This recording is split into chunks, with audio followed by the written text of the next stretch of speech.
The Pilgrim mod is one creepy change to Fallout 4. I originally thought that Fallout 4 had a creepy sense to its world already. The post-apocalyptic setting really lends itself already to an uncomfortable environment to explore, with enemies around every tree. But this mod takes things a million times further. You totally feel like you've been dropped into a Hollywood horror movie and there is no way out. It absolutely succeeds in making you believe that you're in the same world as the movie The Witch that the mod's attempting to recreate.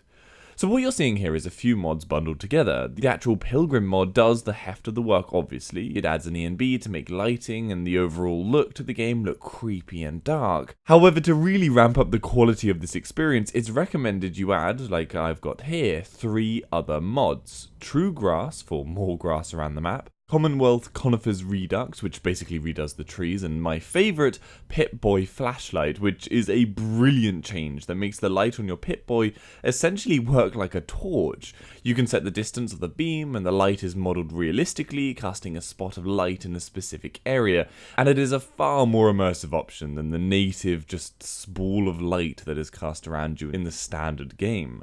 By the way, links to all the mods in the description.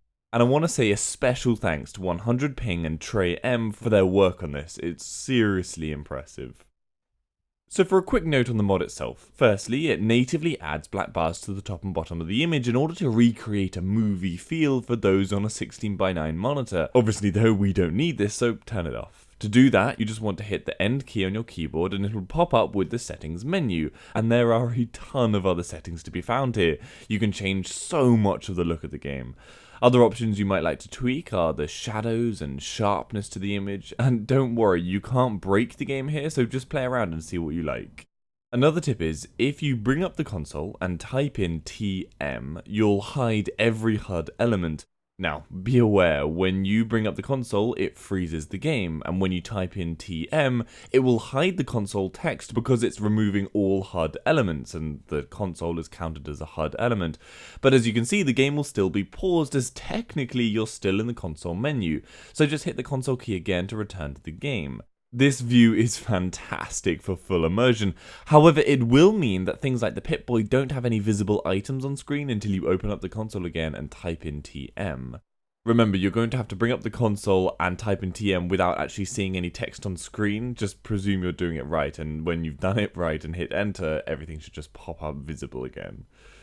The mod also adds in background creepy music to really add to the atmosphere, and at night the world gets extremely dark. During the day it's just very grey and dulled down, but at night you're literally only able to see where your torch shines, and it really is a freaky time to be out. Performance-wise, it runs exactly the same if you don't install other mods other than the basic Pilgrim mod. However, adding the other mods like the grass and the conifers will hit FPS quite hard, and like we all know, this game natively runs horrendously, so you might struggle to have all that extra grass and tree changes, but you never know. Nexus Mod Manager makes swapping in and out mods so easy. I'll leave you with a bit of creepy footage to the game, and again, I urge you to try it out yourself. It's properly worth it.